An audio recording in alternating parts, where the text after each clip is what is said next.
Dan pemirsa, kita sudah terhubung dengan Hamzah Sibuan di Banjarnegara, Jawa Tengah untuk mengetahui situasi terkini pencarian korban longsor. Baik Hamzah, bagaimana situasi terkini dan jalannya proses pencarian korban longsor pada hari ini? Ada berapa yang sudah berhasil ditemukan? Silakan. Ya Nata, Galuh dan juga pemirsa, saat ini proses evakuasi dari korban di bencana tanah longsor Kecamatan Petung Kriono, Kabupaten Pekalongan, Jawa Tengah ini nantinya akan dilanjut oleh tim SAR gabungan hingga selama 7 hari, karena 7 hari ini merupakan SOP dari tim SAR gabungan untuk melakukan pencarian maupun evakuasi dari bencana tanah longsor di Kecamatan Petung Kriono ini. Sebelumnya Galuh, Nata dan juga pemirsa, bahwa sudah ada 25 korban yang ditemukan meninggal dunia dari TKP tanah longsor, khususnya di Kecamatan Petung Kriono, lebih tepatnya di Desa Kasimpar. Selain itu dilaporkan masih ada satu lagi orang hilang yang masih belum ditemukan dengan atas nama Teguh Imanto, di mana dari tim SAR gabungan ini menerima kesaksian dari saksi mata di hari H ini menyebut bahwa Teguh Imanto, korban yang masih belum ditemukan ini, beliau terbawa arus ketika terjadinya banjir bandang dan juga longsor. Nantinya petugas ini akan membuka satu posko tambahan, di mana posko tambahan ini akan ditempatkan di sekitaran Sungai Welo, di mana diduga Teguh Imanto, salah satu korban yang masih belum ditemukan ini, terbawa arus sungai. Nantinya petugas juga akan menyusuri sungai tersebut untuk melakukan pencarian, dan jika tidak ada permintaan lagi dari keluarga korban, petugas akan menghentikan proses evakuasi sesuai SOP, yaitu selama 7 hari. Jalur yang sulit dan juga terjal, Teguh dan Nata, di sini menjadi hambatan utama dari petugas karena alat berat yang biasanya digunakan petugas dalam proses evakuasi tanah longsor ini tidak dapat langsung masuk ke titik TKP tanah longsor. Selain itu di Kecamatan Petung Kriono, di mana dataran tinggi ini, ketika turunnya hujan, di sini sudah 3 hari kami sudah beberapa hari selalu turun hujan dan kabut tebal ini selalu turun, sehingga kabut ini menghalangi jarak pandang dan menghambat proses evakuasi dari tim SAR gabungan dalam mencari korban. Hingga saat ini kami juga akan terus mengupdate apakah nantinya petugas akan menemukan satu lagi korban hilang yang dilaporkan, atau mungkin nanti ada lagi laporan dari keluarga yang lain yang masih memiliki keluarganya yang hilang. Sementara itu, Galuh dan Nata. Hamzah, dari peristiwa tersebut berapa banyak warga yang terdampak dan kemana mereka mengungsi atau dievakuasi?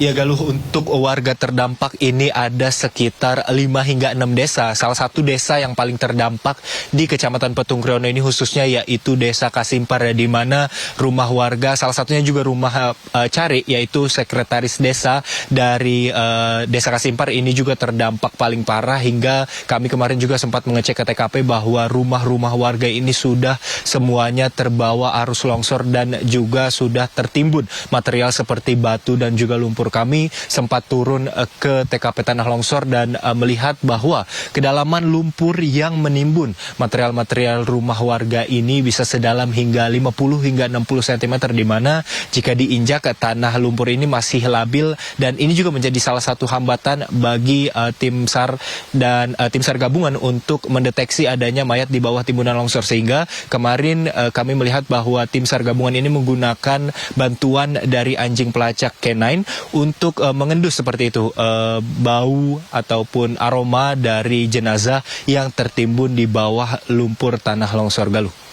Baik Hamzah, bagaimana terkait dengan bantuan yang diberikan oleh pemerintah setempat? Apa saja yang dibutuhkan para korban ketika proses pencarian berlangsung?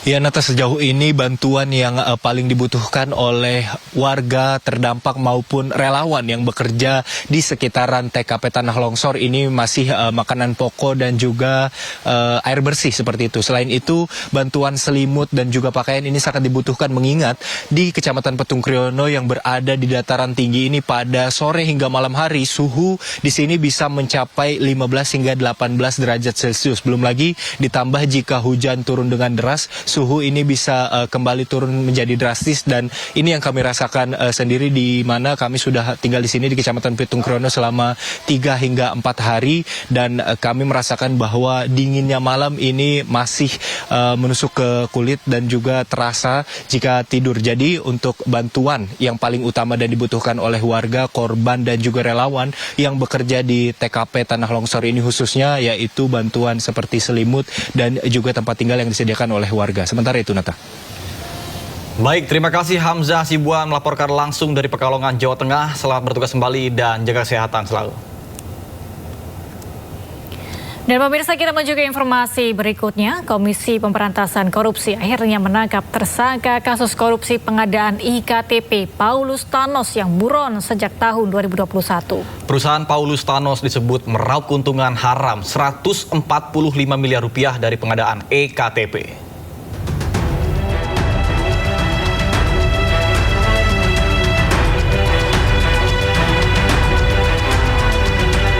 Komisi Pemberantasan Korupsi menangkap tersangka kasus korupsi pengadaan IKTP yang masuk dalam daftar pencarian orang sejak 2021, Paulus Thanos. Paulus Thanos ditangkap di Singapura dan sudah ditahan lewat perjanjian ekstradisi. Kini KPK tengah berkoordinasi dengan Polri, Kejaksaan Agung, dan Kementerian Hukum untuk dapat mengekstradisi Paulus ke Indonesia. Mudah-mudahan semuanya prosesnya lancar. Itu dulu lah. Pak, penangkapannya di mana? Pak benar di Singapura, Pak. Sedang apa mungkin? Iya, Pak. Di mana? Kalau itu kan dari sana nanti ya akan tindak lanjut. Kami hanya banyak melakukan koordinasi, ya kemudian nanti mudah-mudahan semuanya lancar. Di Singapura itu rumah tinggal atau bandara atau gimana, Pak? Belum terverifikasi secara Akan berkoordinasi dengan siapa aja nanti KPK untuk ya pastinya dengan pihak-pihak yang terkait semuanya. Ya. Paulus Thanos ditetapkan sebagai tersangka korupsi IKTP sejak 2019 bersama sejumlah orang lainnya. Paulus merupakan Direktur Utama PT Sandipala Arta Putra. Dari hasil kong kali kong, perusahaan itu mendapat pekerjaan sekitar 44% dari total keseluruhan proyek pengadaan IKTP senilai 5,9 triliun rupiah. Atas praktik lancung ini, perusahaan Paulus meraup keuntungan haram 145 miliar rupiah. Tim Liputan iNews melaporkan. Menko Hukum, HAM, Imigrasi dan Pemasyarakatan Yusril Ihza Mahendra menanggapi kewarganegaraan ganda buron kasus korupsi IKTP Paulus Thanos. Menurutnya saat melakukan korupsi, Paulus Thanos masih warga negara Indonesia sehingga akan diekstradisi ke Indonesia untuk menjalani proses hukum. Ketika yang bersangkutan ditangkap di luar negeri, maka kewenangan untuk melakukan negosiasi perundingan untuk melakukan ekstradisi itu focal point adalah Menteri Hukum dan HAM. Dan saya sudah mendapatkan juga informasi bahwa Kementerian Hukum dan HAM bersama Kejaksaan Agung dan juga Kementerian Luar Negeri sedang berkomunikasi dengan pemerintah Singapura untuk yang bersangkutan diserahkan ke Indonesia sesuai dengan ekstradisi yang sudah ditandatangani antara pemerintah Indonesia dengan pemerintah Singapura. Paulus Thanos kan ini sekarang warga negara Afrika Selatan, Prof. Apakah bisa diekstradisi ke Indonesia, Prof? Persoalannya begini, ketika dia sedang melakukan kejahatan itu, dia warga negara apa? Ya. Dan saya kira belakangan dia baru pindah ke warga negara Afrika Selatan, dan itu pun kita mesti mempelajari juga, karena proses untuk pindah warga negara itu kan harus ada pelepasan lebih dulu terhadap warga negara Republik Indonesia. Sementara ini kita masih menganggap yang bersangkutan adalah warga negara Indonesia.